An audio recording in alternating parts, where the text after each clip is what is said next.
네, 안녕하십니까. 안녕하세요. 네. 이제 구정이 됐습니다. 며칠 동안 쉬십니까?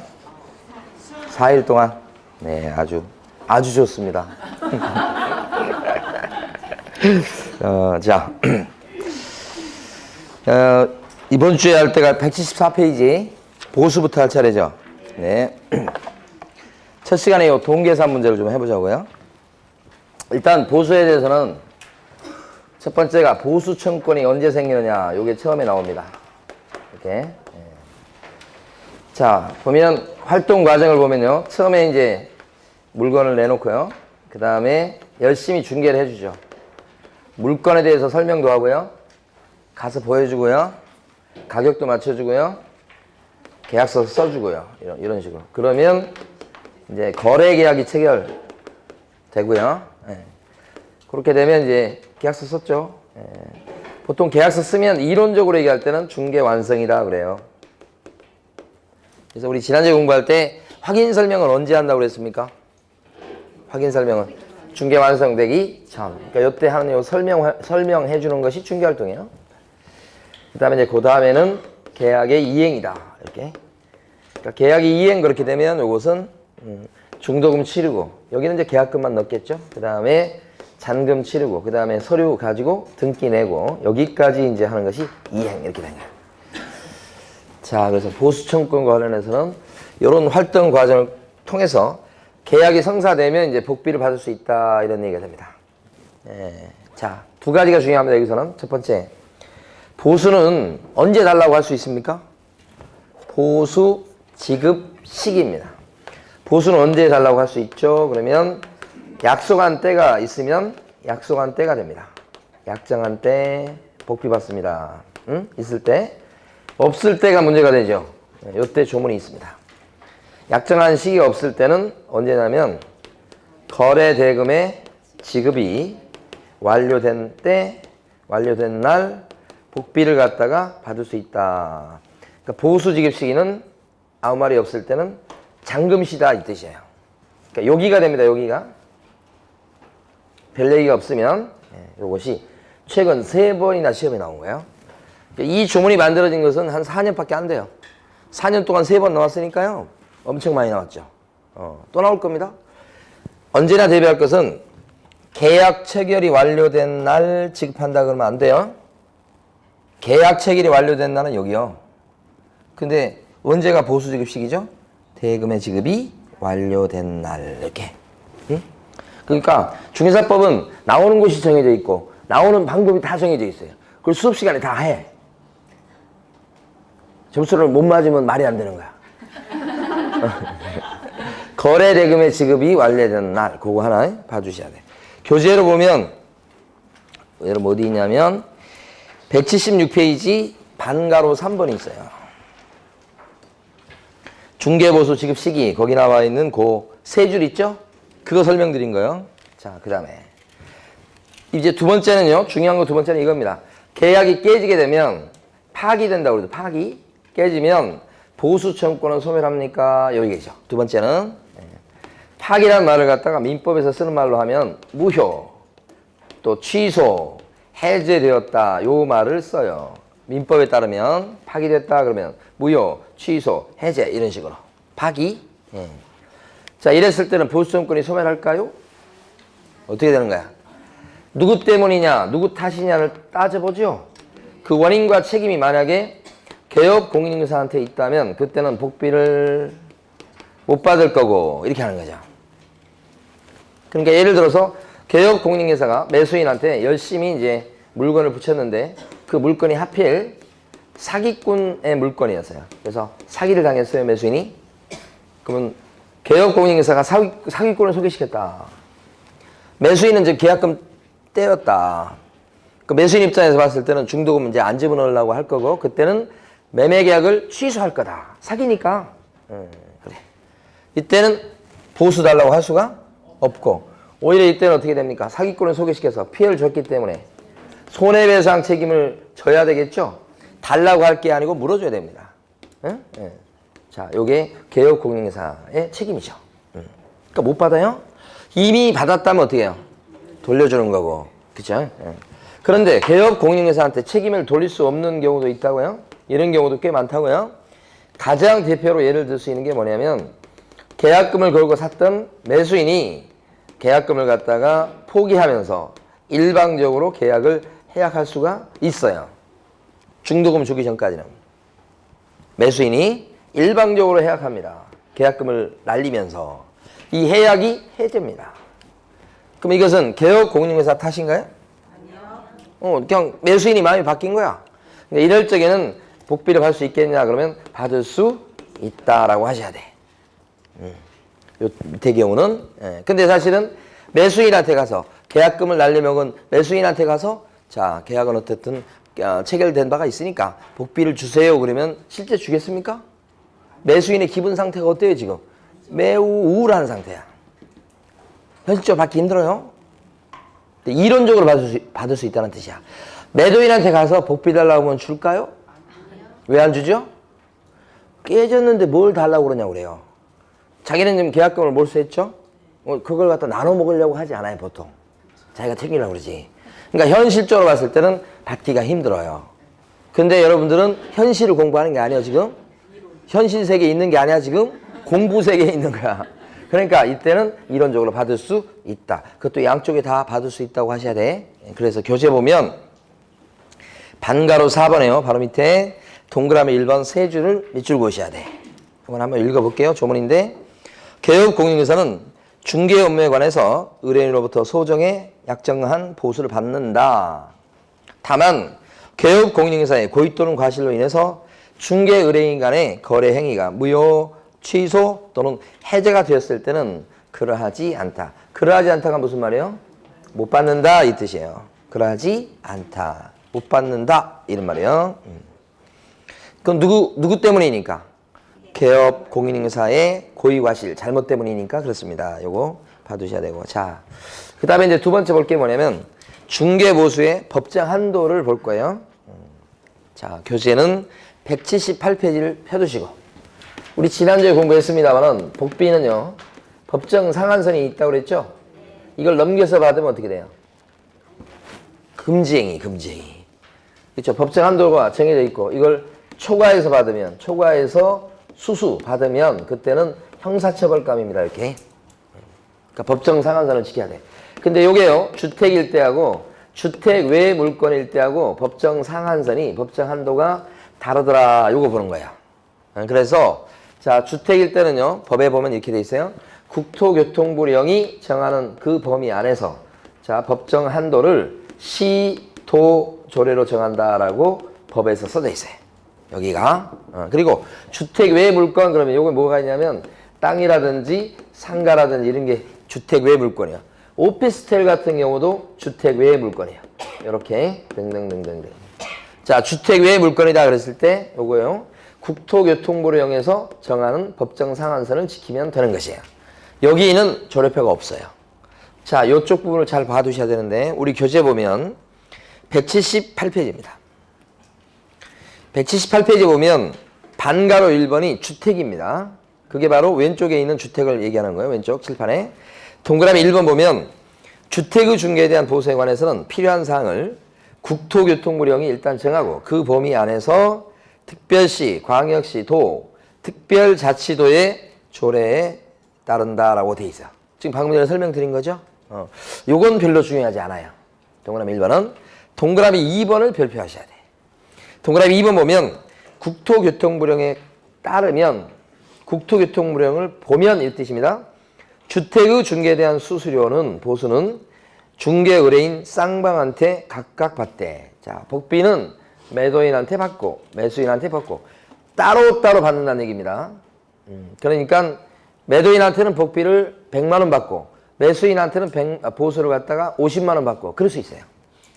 따로 받는 거지 복비를 양쪽에 똑같이 받는 건 아니에요. 나눠 받는 게 아니고 이쪽에는 100만 원 이쪽에는 50만 원 약속해서 받는 거니까 뭐라 그럴 수가 없어요. 예? 예. 자 그런 뜻이고요. 둘째 줄 보면 일방으로부터 받을 수 있는 한도는 중요합니다. 한도란 글자가 오면 앞에는 일방이란 말이 무조건 와야 돼요. 그래서 한도 그러면 앞에는 일방 한도. 이렇게 하셔야 됩니다. 일방한테 받을 수 있는 한도는 매매 교환의 경우는 거래 금액의 1,000분의 9 이내로 하고 0.9. 자, 임대차 등의 경우는 거래 금액의 1,000분의 8 이내로 합니다. 이렇게 돼 있죠. 여기가 중요해요. 여기가 잘 나와요, 시험이. 자, 그러면 칠판에 보시면 요겁니다. 자, 주택에 대한 중개 보수 받을 때 요것은 쌍방한테 어떻게 받냐면 각각 따로 받습니다. 근데 일방한테 받을 수 있는 한도는, 그죠?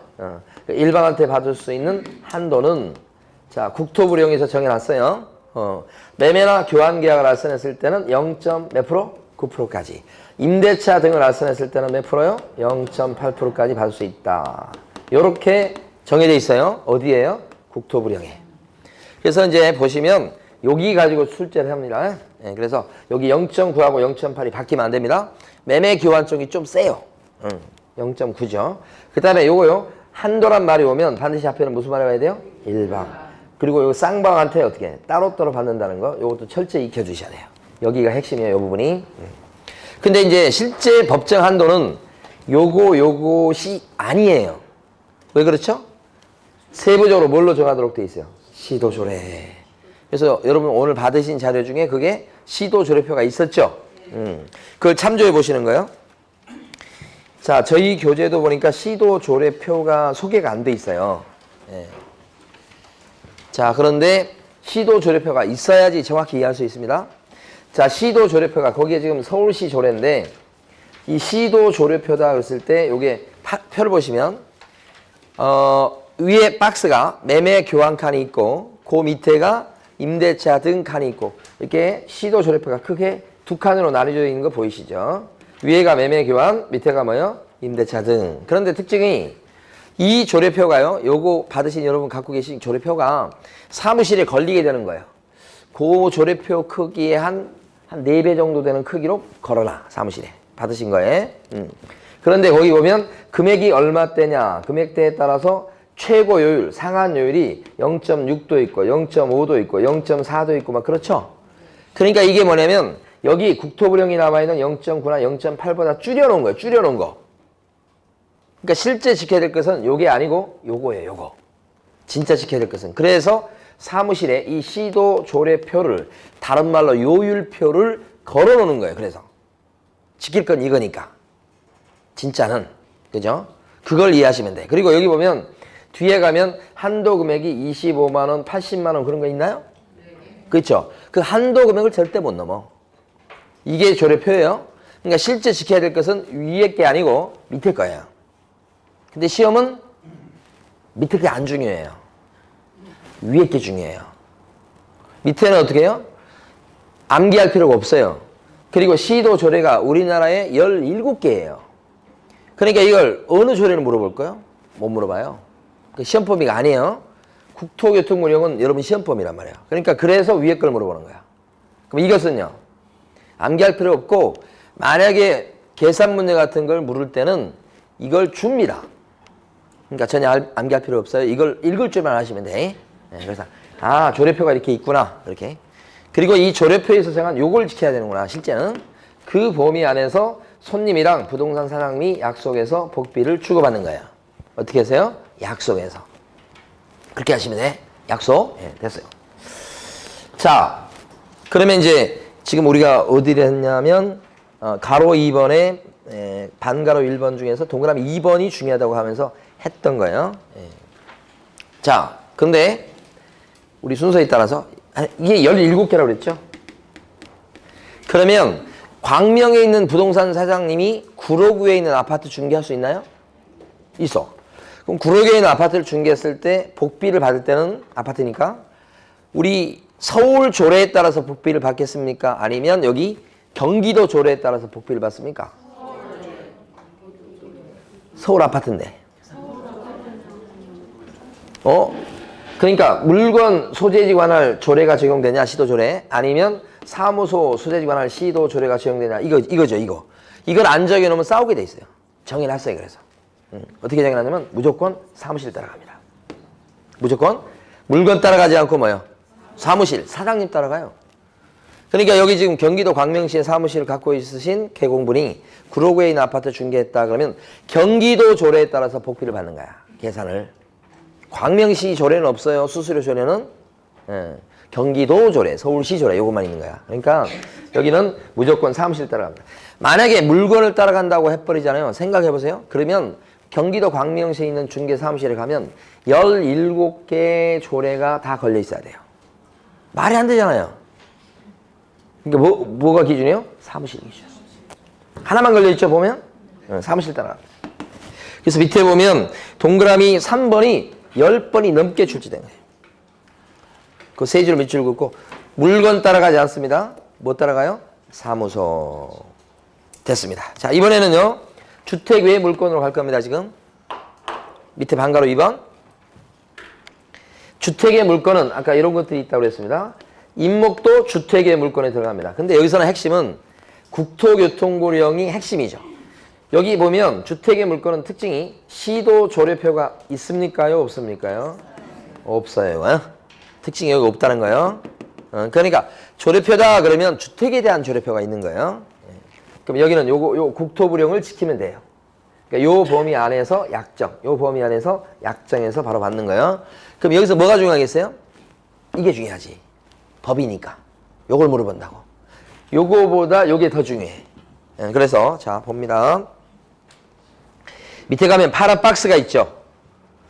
파란 박스 볼 겁니다. 거기서 1번을 보시면 자 건축법 시행령 별표 1에 제14호 남목 반가로 2번에 따른 오피스텔 이렇게 돼 있죠. 근데 여기서 그냥 오피스텔이라고 써져 있는데 우리끼리 할 때 이걸 주거용 오피스텔이다 그렇게 부르자고요. 자, 주거용 오피스텔입니다 라는 표현을 공식적으로 쓰고 있지 않습니다만 우리끼리는 이걸 주거용 오피스텔이다 이렇게 쓰자고요. 그런데 주거용 오피스텔이 되려면 밑에 두 가지 요건을 갖춰야 돼. 근데 두 가지가 아니라 사실은 네 가지예요. 가번이 뭐라고 되어 있냐면 자, 요 네 가지 기억하셔야 돼요. 주거용 오피스텔 되려면 일단 전용 면적이 85 이하여야 돼. 전용 면적. 그 다음에 나번을 보면 입식 부엌이 있어야 돼. 나번에. 그 다음에 목욕시설이 있어야 되죠. 화장실이 있어야 된다고 나오죠. 그 나번이 세 가지요. 거기다 가번에 85 이하 여기까지 치면 네 가지 요건이에요. 이 네 가지 요건을 몽땅 갖추면 뭐가 된다고요? 주거용 오피스텔. 그러면 밑에 있는 박스가 적용되는 거예요. 그 박스에 따르면 매매나 교환 계약을 알선했을 때는 0.5까지 받아낼 수 있고 이렇게 된 거야. 무조건 0.5%가 아니고 0.5% 이내죠. 0.5%까지 받을 수 있다는 뜻이요. 임대차 등 나머지 거래를 알선했을 때는 0.몇 %까지? 4%까지 받을 수 있다고 돼 있잖아, 박스에. 1,000분의 4라고 돼 있잖아요. 요것은 여러분 머릿속에 집어넣어야 돼요. 조례표는 몰라도 괜찮습니다. 자료를 줍니다. 이건 자료 안 줍니다. 여러분이 나오면 이걸 기억했다가 문제를 푸셔야 돼. 자, 주거용 오피스텔 그러면 네 가지 요건을 갖추는 거고요. 그죠? 그 다음에 거기에 해당되면 매매 교환을 알선한 경우라면 0.5까지. 임대차 등을 알선했을 때는 0.4까지 받는다라고 기억하셔야 되고 지문 문제든 계산 문제든 엄청 중요하죠. 자, 근데 이거 빼고 요 주거용 오피스텔 빼고 나머지들이 있죠. 나머지라고 하는 것은 해보면 여기 나와 있는 토지도 나머지에 들어가고 상가도 나머지에 들어가고 임목도 나머지에 들어가고 특히 업무용 오피스텔 있죠. 업무용 오피스텔도 나머지에 들어갑니다. 그러면 업무용 오피스텔은 뭘 업무용 오피스텔이라고 그럴까요? 원래 오피스텔은 업무용 오피스텔인 거예요. 사실은 본질은. 그러면 이 업무용 오피스텔은 여기 나왔던 네 가지 중에서 한 가지라도 못 갖추면 다 이쪽으로 가는 거예요. 네 가지 요건 중에서 한 가지라도 못 갖추면 이쪽으로 간다고요? 자, 면적이 70제곱미터입니다. 그런데 부엌이 없어요. 화장실 같은 거 샤워시설이 있는데 그럼 어떻게 돼요? 업무용으로 보는 거야. 네 가지 중에 한 가지라도 자, 부엌도 있고 부엌 있어. 그리고 그다음에 화장실도 있고 그다음에 목욕실도 있는데 면적이 100제곱미터야. 부엌도 있다고. 그래도 우리들은 어떻게 해야 돼? 업무용이다 이렇게 보는 거야. 그러니까 이 네 개 중에 한 개라도 못 갖추면 어디로 빠져요? 업무용. 이렇게 되면 이때는 자, 거래의 종류가 매매든 임대차든 교환이든 저당권 설정이든 뭐든 간에 이 나머지 물건에 들어가잖아요. 그러면 0.9까지 받을 수 있어. 엄청 중요하죠. 밑에 보시면 박스 밑에 박스 아래 부분에 2번 있죠. 2번. 제1호 외의 경우라고 돼 있죠. 이걸 저는 나머지라고 표현했어요. 그때는 복비는 똑같이 쌍방한테 각각 받되 거래금액의 1천분의 9 이내에서 의뢰인과 개공이 뭐예요? 합의해서 결정한다고 돼 있죠. 그러니까 최고로 많이 받으면 몇 프로까지 받을 수 있다? 0.5. 자, 이것도 중요합니다. 그러니까 여기 나와 있는 국토부 교통부령의 내용이 중요하고 그 내용이 두 개입니다. 위에 것도 중요합니다. 주거용업 비슷해. 밑에 거 나머지도 중요합니다. 특히 나머지 같은 경우에 상가 매매를 알선했을 때 상가 매매입니다. 지금 최고 몇 프로까지 받아낼 수 있다는 거예요? 0.9. 상가 임대차를 알선했을 때 최고 몇 프로까지 받는 거예요? 0.9. 임대차인데도. 아까 여기 주택임대차는 0.8이었어요. 그거 혼동하시면 안 되는 거예요. 나머지 물건이 들어갔을 때는 매매든 임대차든 저당 설정이든 교환이든 뭐든 간에 0.9 하나밖에 없어요. 그러니까 여기 보면 주택 외 물건은 중요한 특징이 0.8이라는 건 존재하지 않아요. 0.9지 아니면 0.5나 4지 이거 없죠? 이거 나오는 거 왼쪽이죠? 자, 여기까지 해가지고 법정 한도를 봤는데 엄청 중요한 거죠. 예? 여기는 뭐 요 두 가지밖에 없으니까 여기는 이런 부분이 다 출제거리가 돼요. 자, 그러면서 추가적으로 여러분들 두 가지를 더 알아두셔야 돼. 자, 오른쪽 페이지 갑니다. 오른쪽 페이지 가보시면 뭐가 나오냐면요. 오른쪽 페이지에서 판례가 나옵니다. 판례인데 자, 판례 밑줄 긋기 전에 보시는 겁니다. 여기서 요걸 보시면 되고 여기서 지금 요 금액대가 0.5였어요. 요 금액대가 뭔지 모르겠는데 0.5.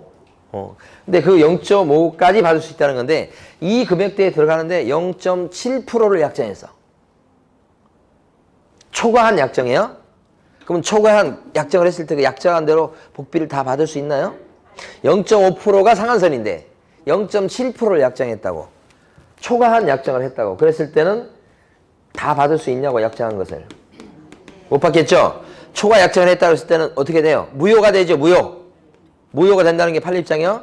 이때는 그 약정한 전부가 다 무효가 되는 거야? 아니면 넘어간 부분만 무효예요? 그치. 초과 부분만 무효라는 게 중요한 거야. 어디만요? 초과 부분만 무효다. 이건 서너 차례 정도 출시됐던 거. 이것도 전부 무효다 그러면 틀려버리는 거예요. 그래서 자, 거기요. 1번 판례 중에 1번에서요. 첫 줄 공인중개사법 및 같은 법 시행규칙 소정의 상한을 초과하는 부동산 보수 약정은 이렇게 돼 있죠. 자, 그 다음에 넷째 줄로 바로 갑니다. 이제는 강행법규에 속하는 것으로서 한도액을 초과하는 부분은 무효다. 전부가 다 무효가 아니죠? 그거. 자, 하나 더요. 아까 이거 뭐라고 그랬습니까? 실판에서. 법정 한도를 초과해서 받으면 이렇게 1항의 일반으로 처벌받는다고 그랬죠? 그래요. 근데 이 사람이 어떤 일이 발생했냐면 보수를 받아. 그래, 조례를 갖다가 요거 기준에서 복비를 받는데 이 사람이 이 조례를 잘못 해석했어요. 실수로. 그래서 많이 받아버린 거야. 초과해서 수수했다고. 어떻게 해갖고. 많이 받으려고 그랬던 건 아닌데 실수로 잘못 해석을 했어. 이 조례를. 위에 칸 적용할 걸 밑에 가고 막 그런 거야. 그래서 많이 받았어. 이랬을 때 이 사람은요. 1학년 일반으로 초과해서 받은 거냐 현실은. 1학년 일반으로 처벌될까요? 안 될까요? 잘못 해석한 건데 실수한 건데 좀 봐주면 안 될까요? 안 됩니다. 이거 봐주기 시작하면요. 일부러 받은 사람도 다 와서 뭐라고 그래요? 아이고 제가 법을 잘 몰랐네요. 잘못 해석했습니다. 이렇게 하면서 머리를 극적거리면 다 봐줘야 된다는 얘기가 되는 거예요. 그래서 절대 안 봐줘요. 좀 매몰차지만. 그래서 거기 2번에 보면 개업 공인중개사가 아파트 분양권의 매매를 중개하면서 중개수수료 산정에 관한 지방자치단체 조례를 갖다 잘못 해석해서 법에서 허용하는 금액을 초과한 중개수수료를 수수한 경우죠. 거기까지 딱 해주고 그 밑에다가 뒤에는 읽으시면 안 돼. 그 경우 밑에다가 이렇게 이럴 경우에 처벌된다고요? 안 된다고요? 이렇게 딱 적어 놓으셔야 돼. 뒤에 나와 있는 뭐 법률의 창호에 해당되지 않는 이것은 시험 문제 안 나오고 굉장히 어려운 말이에요. 이 말은 법대 학생들한테 물어봐도 이게 무슨 말인지 몰라요. 형법에서 배운 거야. 그러니까 시험 문제는 절대 그렇게 안 나옵니다. 예. 그렇게 되면 정말 수험생들 이게 무슨 말인가 그래요. 예. 형법도 안 배웠네. 그러니까 밑에 처벌된다, 이렇게. 처벌된다, 처벌되지 않는다 이렇게 출제해요. 예. 그래야 이제 수험생들이 알아먹습니다. 처벌 동그라미라고 써두시라고 지금 밑에다가 됐어요. 자, 그 다음에 하나만 더 하고 이제 계산 문제로 갑니다. 그게 뭐냐면 복합건축물입니다. 복합건축물은 아예 여기서 해버리죠. 시험에 잘 나오는 부분이니까 상가주택 같은 거 얘기하는 겁니다. 상가주택이라고 현실적으로 얘기하는데 세법에서는 겸용주택이라고 많이 얘기합니다. 그 다음에 우리 중개사법에서 뭐라고 그러냐면 복합건축물이라고 얘기해요. 복합건축물. 이 복합건축물은 의미 자체가 뭐냐면 일부는 주거용으로 일부는 주거 외 용도로 쓰는 것이 섞여 있다는 거죠. 이걸 복합건축물. 그래서 요게 가만히 보면 이게 만약에 주택이야. 주택이면 요게 적용돼요. 요 표가. 이게 상가야, 상가. 그럼 요게 적용돼요, 요게. 딱 떨어집니다. 이게 오피스텔이에요. 주거용 오피스텔. 그러면 요게 적용됩니다. 고민 안 해요. 그런데 이게 지금 3층짜리인데 1층은 편의점이고 2층 같은 경우는 원룸으로 돼 있고 셀 놓고 3층은 주인이 살고 있어요. 이게 3층짜리 건물인데 등기부가 하나예요. 구분된 게 아니고 이걸 5억에 여러분들이 팔아줬어요. 그럼 여러분들이 개업공인중개사가 복비를 도대체 이걸 얼마를 받느냐 이런 얘기예요. 일부는 주택이고 일부는 주택 외 물건이고 막 그렇게 섞여 있잖아 이게. 그렇죠? 그럼 이때 복비를 어떻게 받는 거야? 이랬을 때는 면적 기준해가지고 면적 기준에서 여기로 갈 건지 여기로 갈 건지를 결정하는 거야. 이건 아니야. 오피스텔 부분 없잖아요. 그래서 정해놓고 어떻게 정해놨냐면 주택의 용도로 쓰는 부분의 면적과 주택 외 용도로 쓰는 부분의 면적을 이렇게 비교해서 주택의 용도로 쓰는 부분의 면적이 크거나 같으면 주택 따라갑니다. 법정 한도가. 그런데 주택의 용도로 쓰는 부분의 면적보다 주택 외 용도로 쓰는 부분의 면적이 이쪽이 더 커. 그러면 뭐 따라가요? 주택 외 따라갑니다. 뭐가요? 법정 한도가. 그러니까 주택에 대한 법정 한도를 적용시킵니다. 이렇게 되면 그게 무슨 말이에요? 주택에 대한 법정 한도가 적용됩니다. 그러면 이게 무슨 말이에요? 요게 적용된다는 얘기예요. 요게. 시도 조례의 적용을 받게 된다 이 뜻입니다. 이거. 근데 주택 외 부분이 이 주택 외 중개사물에 대한 법정 한도가 적용된다는 얘기는 어떻게 된다는 얘기야? 0점. 요게 적용된다는 얘기예요, 지금. 4 나오면 안 되지. 이건 오피스텔이나 4 오지. 0.9가 적용된다. 이런 얘기야, 이게. 그래서 복비 계산하는 거야. 그러면 보면 자, 여기가 지금 5억이야. 근데 1층만 편의점이고 2층은 원룸, 3층은 주택. 각 층별로 바닥 면적이 같다면 이런 케이스는 여기에 들어갑니까? 여기에 들어갑니까? 위에 거잖아. 그러면 여기 적용되잖아. 조례표를 보셔야 돼요, 여러분들이 지금. 조례표를 보시면 이게 5억이야. 매매고. 주택 매매하고 똑같다는 얘기예요. 5억이고 매매고. 그러면 2억 이상 6억 미만 칸에 들어가죠. 0. 몇 프로? 4%. 그럼 얼마예요? 200만 원이죠. 요게 한쪽한테 받을 수 있는 복비가 200만 원이요. 아까 한도라면 반드시 뭐예요? 일방 한도라고 그랬죠. 여기 계산되어 나온 건 전부 다 한쪽이에요, 한쪽. 근데 한도액이 있습니까? 없는 칸도 있는 거야. 보통 한도액은 조례표 끝에 25만 원, 80만 원 나오는데 그 중에 어떤 칸은 없는 경우도 일부 있어요. 다 있는 건 아니고. 그러면 이거 복비가 얼마야? 없으니까 200만 원 받는 거예요. 이 상가주택 중개해주고 한쪽한테 받을 수 있는 복비가 얼마라고요? 200이라. 자, 근데 이번에 2층이 원룸이 아니고 2층은 노래방이에요. 그죠? 예, 그래서 1층 편의점, 2층 노래방, 3층 주택. 참 잘 오겠네요. 요렇게 되면 복비 계산을 어떻게 하냐? 요곳은 여기가 더 크잖아. 요거잖아. 그러면 바로 5억 곱하기 어떻게 돼요? 0.9가 되지. 그럼 5, 9, 45, 450만 원. 그죠? 양쪽이 다 받으면 900이네요. 네, 그러면 한 달에 한 건 정도 하고 일단 기본이 되네. 네, 기본 정도. 그래도 한 조금 규모 있게 하면 한 달에 이거저거 들어간 비용 한 최소한 500에서 1000 사이는 잡아야 될 거야. 아니, 그냥 혼자 하는 애 말고.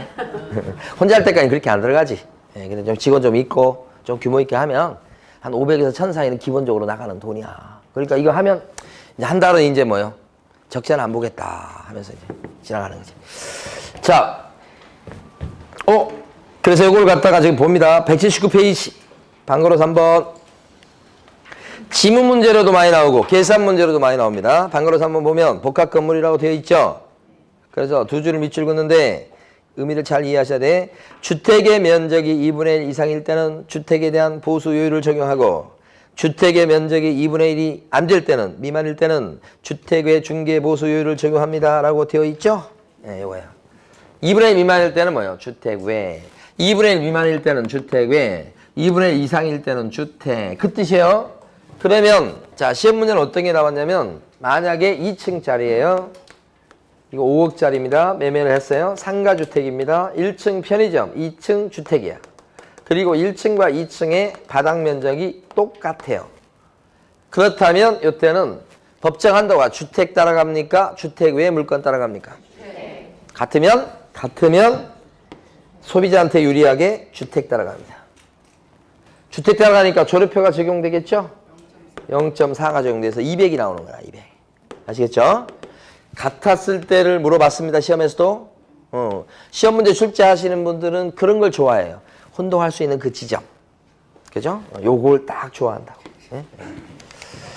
됐습니다. 여기까지 했고, 자, 계산 문제를 계속해서 볼 텐데, 이제 페이지 176페이지 가십니다.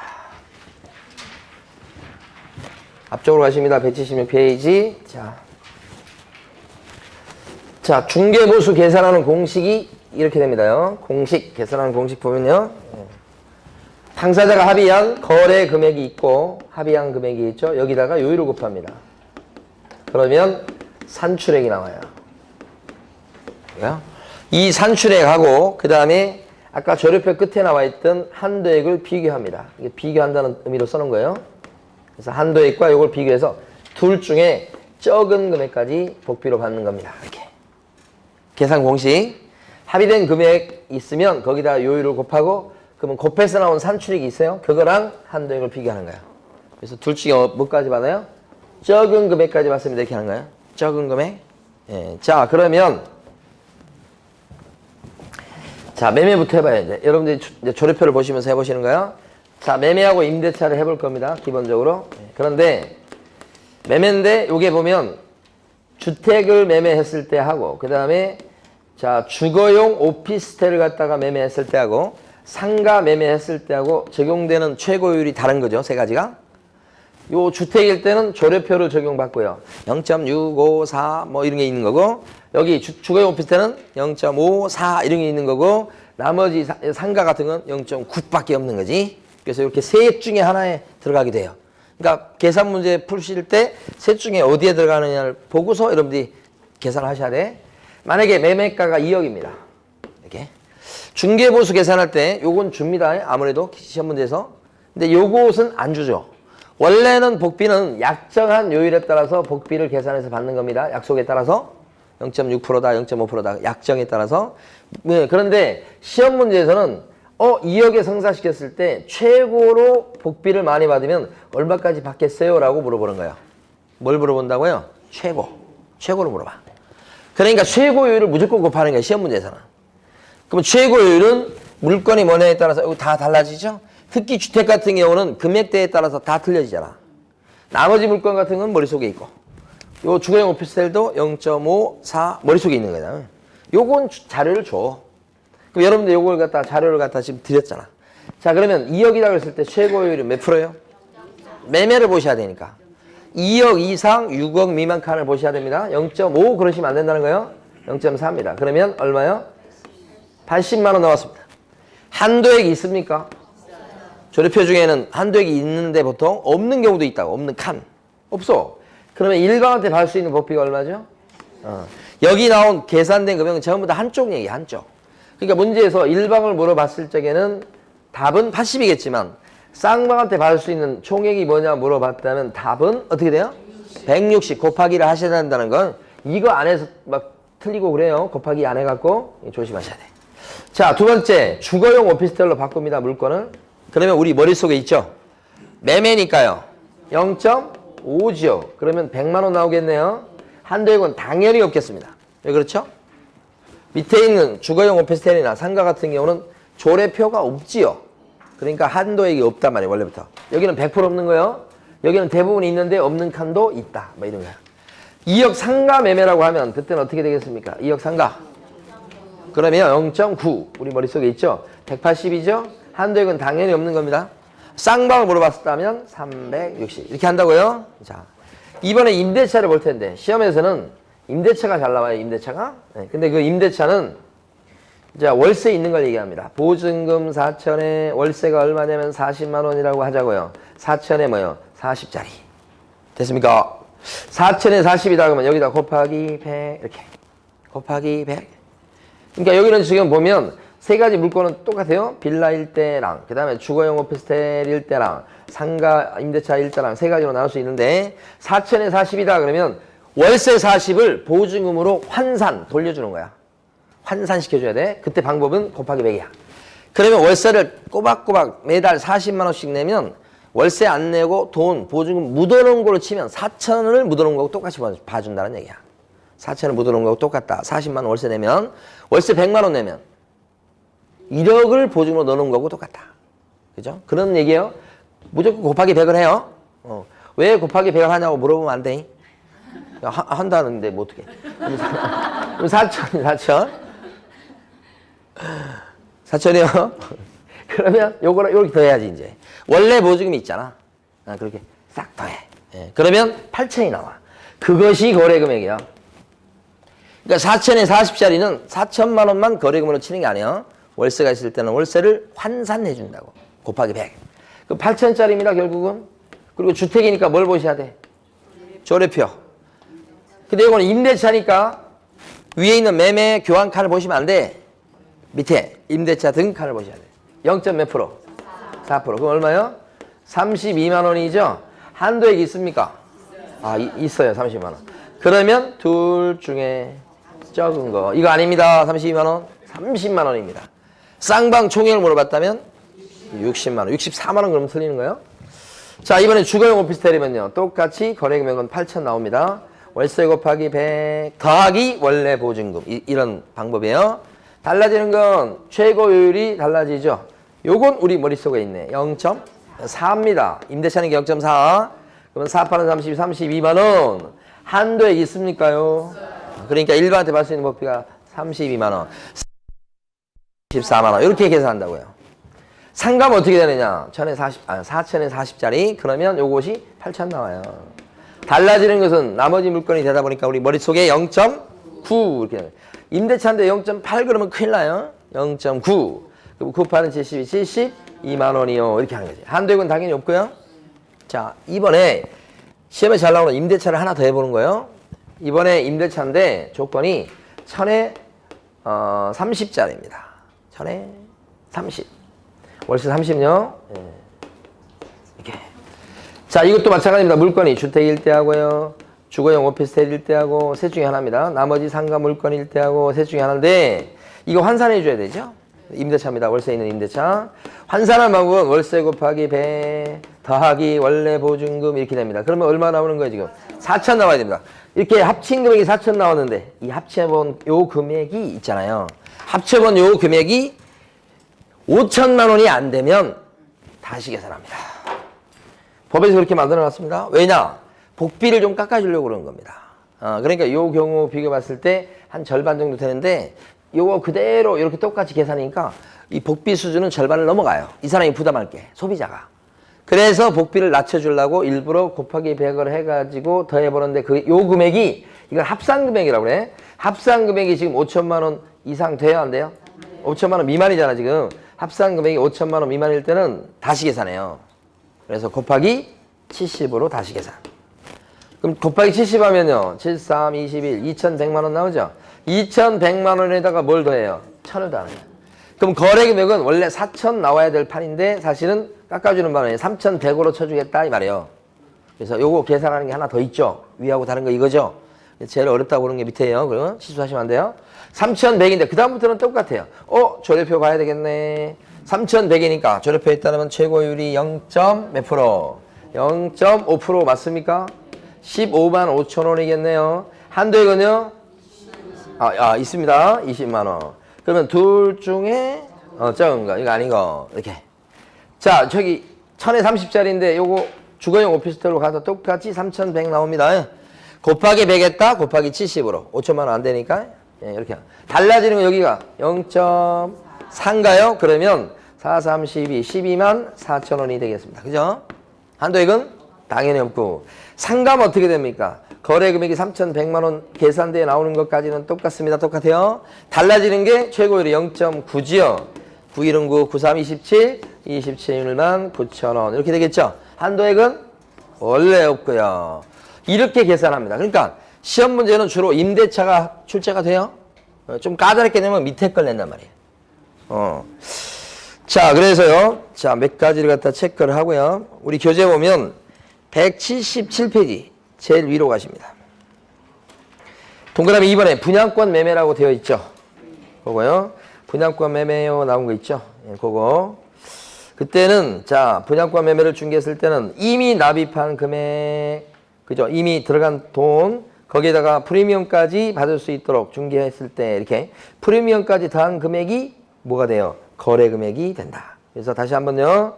자, 이미 납입한 금액의 프리미엄을 합친 금액을 뭐로 본다? 거래 금액. 만약에 이거 있잖아요. 아파트 그 분양가가 총 6억에 분양받은 거예요. 근데 계약금하고 그다음에 1차 중도금하고 2차 중도금까지 들어간 게 요게 지금까지 싹 들어간 게 계약금 6천에다가 1차 중도금 1억에다가 2차 중도금 1억 정도가 들어간 상태야. 아직 나머지는 안 들어갔어요. 자, 그런데 이걸 팔아먹는 사람이 나중에 입주할 때쯤은 아파트 가격이 올라갈 예상되니까 피를 붙여서 팔아먹어. 그래서 프리미엄을 1억을 갖다 달라고 그런다. 매수인 입장에서도 오케이 주고 사는 거야. 그러면 분양권 사는 사람은 지금 준 돈이 총 얼마냐면 지금까지 들어간 돈은 줘야 되겠지. 그 사람 빠져나가니까 6천 닭 1억 닭 1억이니까 2억 6천이야. 거기다가 피를 1억을 더하니까 3억 6천이죠. 그러면 3억 6천만 원이 뭐가 돼요? 거래 금액이에요. 이게 총 분양가가 6억이라고 해서 여기에다가 요율을 곱하지 않는다는 거예요. 그때까지 들어간 돈에다가 플러스 뭐예요? 프리미엄. 이렇게 계산하면 이걸 기준해서 계산했을 때보다 복비가 뭐예요? 늘겠어요? 줄겠어요? 줄어서 많이 못 벌어요. 그래서 부동산 항님들이 이렇게 계산을 잘 안 하고 뭐라고 그래요? 이 분양권은 그냥 한 건 하시면 분양권은 이렇게 100만 원씩 받아요 우리가 이렇게 얘기해요. 대부분 요 법 위반이요. 얼마 안 돼. 사실 계산해 보시면 아시겠습니다. 자, 그 다음에요. 밑에 보시면 동그라미 3번을 설명드려 볼 겁니다. 동그라미 3번은 자, 첫 줄부터 봐요. 동일한 중개 대상물에 대해서 동그라미 3번 첫 줄. 동일한 당사자 간에 이 시험 잘 나오는 부분입니다. 자, 매매를 포함한 둘 이상의 거래가 동일한 기회에 이루어졌을 경우에는 매매 계약에 관한 금액만을 적용합니다. 그렇게 돼 있죠? 자, 동일이란 말이 몇 번 나옵니까? 다시 한번 동일이란 말이 몇 번 나와요 지금? 동일한 중개대상물에 대해서 동일한 당사자 간에 동일한 기회. 누가 두 번 나온다고 그랬어요? 어떻게 된 거예요 지금? 세 번 나와요? 동일 세 번 나오잖아요. 자, 요 케이스를 설명드리면 이렇습니다. A가 이걸 갖다가 B한테 팔았습니다. 매도인입니다. 3억에 팔아먹었어요. 근데 B는 이걸 갖다가 사가지고 자기가 들어가 사는 게 아니에요. 투자 목적으로 산 거예요. 그래서 그대로 A한테 2억 전세를 놨습니다. 그러니까 전세 끼고 산 거예요. 지금 사실은 갭투자 같은 형식이 된 거예요. 전세 끼고 샀다. 이 사람 실투자금이 1억이죠. 근데 이 사람은 계약서 몇 장 써요? 2장 쓰지. 2장. 2장 쓴 거 이렇게? 네. 요게 주택이에요. 그랬을 때 여러분들 입장에서 봤을 때 받는 복비는 어떻게 계산하느냐 이거지. 이게 전부 다 뭐죠? 주택이죠. 조례표가 적용되는 거죠. 자, 근데 여기 두 건이니까 매매건 먼저 계산해봐요. 매매 교환칸 조례표 보셔야 되고 매매 교환칸이다 그랬을 때 0.2억 이상 6억 미만 칸이니까 0.4지요. 120만 원이네. 그죠? 이렇게 120만 원? 네, 되고 요거 2억 전세다 이렇게 되는데 요것은 요거 한도에 없죠? 없는 거고. 2억 전세는 임대차 등가를 보셔야 돼. 그쵸? 0. 몇 프로? 3%. 그러면 이거 60만 원. 이 한도에 이것도 없어. 그러니까 일반한테 받을 수 있는 복비는 여기 60이야. 그러면 실제 어떻게 되는 거냐면 부동산 사장님은 2장의 계약서를 써줬기 때문에 매매권에 대해서는 120을 받고 전세권 60 받고 원래 이렇게 돼야 되는 거야. 그 다음에 B한테 받을 때도 매매권에 대한 복비 120에다가 전세권 60에서 원래 180 받는 거예요, 원래. 그런데 여기 가만히 보니까 이 물건 자체가 부동산이 하나밖에 없잖아요. 이것을 팔고 전세를 놨기 때문에 동일한 물건을 동일한 당사자가 A하고 B가 매매 당사자이면서 전세 계약의 당사자이기도 하지요. 이 두 건 계약의 당사자가 동일하지요. AB 같잖아. 그리고 동일한 기회에 이루어졌죠. 한꺼번에 2장 썼다 이렇게 볼 수 있어요. 그러면 어떻게 돼요? 할인을 해준단 말이에요. 그래서 어차피 복비는 매매권이 셀 거니까 이때는 전세권을 딱 생략을 해준다고. 어차피 이것은 요게 셀 거니까 요거 생략해줘. 그러면 이런 중개를 했을 때 복비를 180을 받으면 초과 보수가 돼요. 얼마를 받으셔야 돼? 120 받아야 된다. 그게 지금 동일 요거 나온 거예요. 시험에 잘 나와요. 이제 거기서 지문 문제로도 잘 나옵니다. 둘째 줄에 있는 거 매매 계약에 관한 금액만을 적용한다는 말은 매매 한 건에 대한 복비를 받으시오 이런 뜻이죠. 그 다음에 반가로 이번에 교환 나왔습니다. 교환은 물건과 물건을 바꾸는 거죠. 예를 들어서 4억짜리 단독주택이랑 3억짜리 아파트를 바꿔요. 4억짜리 단독하고 3억짜리 아파트. 둘 다 이제 주택이죠. 바꿀 때 아파트 주인이 1억 정도를 현금으로 더 줘야 단독주택 주인이 바꾸겠죠. 요것이 교환이에요. 교환은 부동산과 부동산을 바꾸는 거야. 그리고 그 차이를 돈으로 메꿔주는 거야. 보충금이라고 그래요, 그걸. 그래서 이게 교환인데 교환은 계약 건수로는 하나야. 물건은 몇 개인데? 2개인데. 그러니까 교환 계약은 한 건을 받는 거야. 복비를 2건 받는 게 아니고 한 건을 받는데 하나는 지금 단독은 4억 가액이고 우리 아파트는 3억 가액이니까 복비할 때 그 거래 금액을 뭘로 쳐주느냐. 둘 중에 큰 금액인 4억 따라간단 말이에요. 예. 그럼 4억이면 어떻게 되겠어요? 주택이니까 4억 곱하기 0.4 살 거 아니야 아까. 2억 이상 6억 미만은. 그러면 160이네 160. 4억이고 3억이라고 해서 둘을 합치지 않습니다. 둘을 합쳐가지고 평균 내지도 않습니다. 무조건 뭐 따라가요? 큰 금액 따라갑니다. 이게 반가로 2번이야. 교환은 무슨 말을 많이 돼? 무조건 큰 금액. 됐죠? 뒤로 가셔서 문제 하나 풀어보십니다. 거기 181페이지에 있는 예제 문제 있죠? 풀어보십니다. 제일 위에 거 181페이지. 자, 1번은 주택임대차입니다. 그러니까 이때는 국토부령에 따르면 최고 0.8%까지 받는 거죠. 임대차니까. 그 안에서 시도조례로 또 정하긴 합니다만. 그 다음에 분양권 같은 경우는 거기 나온 대로 총대금을 거래금으로 보는데 그 총대금은 뭐냐. 보통 통상적으로는 계약금, 그 다음에 이미 납부한 중도금, 그 다음에 프리미엄을 합친 금액이 뭐가 돼요? 총대금. 이 총대금을 총분양대금이라고 착각하시면 안 됩니다.